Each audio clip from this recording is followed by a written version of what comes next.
Let me guess, you've run a webinar, but it didn't quite hit the mark. Maybe nobody really showed up, or worse, they did, but they didn't buy anything. Ouch. Does that sound familiar? Well, if it does, you're in good company. Most of us have screwed this up before. I'm going to share with you the top 3 ways that people make a mess of their webinars and how you can get yours back on track and start selling today.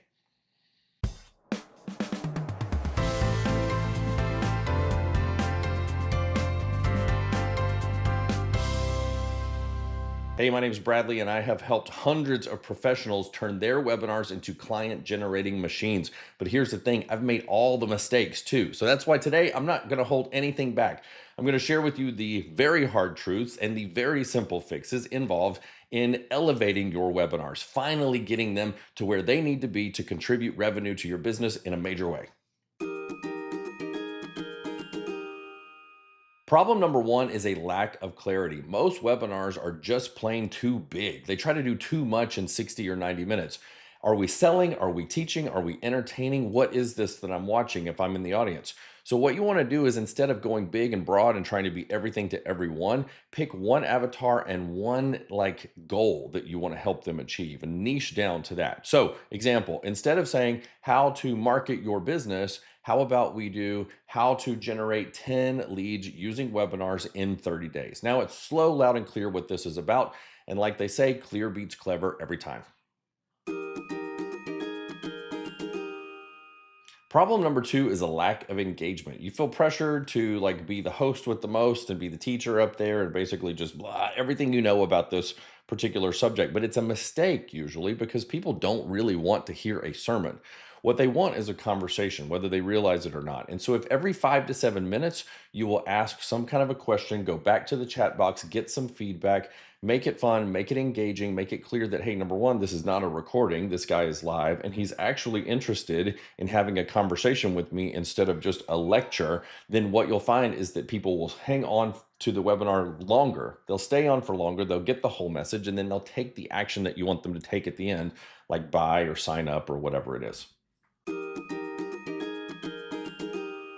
Problem number 3 is usually a weak call to action. So, what if your content was amazing? What if your engagement was high, but then at the end you choke? A lot of us don't go for the close, whatever that close is. Instead of let me know if you have any questions, or find me on social media and send me a message. Ugh. Instead, make it slow, loud, and clear what it is that they can do to get in communication with us and get into, I don't know, a buying relationship if it's appropriate as well. How about click the link in the chat to go book yourself onto my calendar for a conversation?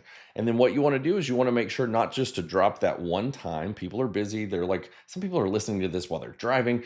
You've got to try to land that plane a few different times. Probably 8+ times is how many times you want to give that call to action if you really want to get the juice out of that webinar. So a great opportunity to do this is in a Q&A session at the end, making sure that after every question, you remind them what action they can take. Go to the chat box, click the link, book yourselves onto my calendar, go download the thing, go sign up for my email list, whatever the call to action is that you are asking them to take. Make sure that it is slow, loud, and clear, and repeat it.